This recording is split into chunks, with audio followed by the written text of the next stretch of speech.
Всем еще раз добрый день, уважаемые коллеги. Значит, в счетную комиссию представлены очные листы кандидатов 9 человек. В собеседовании приняли участие 9 кандидатов, из них очно 7 кандидатов, заочно 1 кандидат. Приняли участие в заседании экспертной группы 17 экспертов, отсутствует 5. Всего получено оценочных листов 136 штук, из них действительных 134, недействительных 2.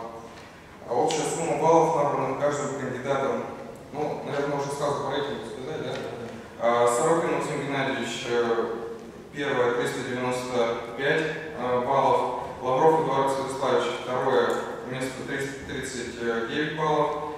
Алексеев Василий Александрович, 257 баллов. Гавриков Дмитрий Александрович, 248 баллов. Разжирин Эдуард Анатольевич, 239 баллов. Покоев Андрей Витальевич, 235 баллов. Залзаев Александр Васильевич, 185 баллов. Каплун Яна Леонидовна, 137 баллов. Тренер Денис Николаевич снял свою кандидатуру. Все, спасибо. Все, коллеги, кто за утверждение этого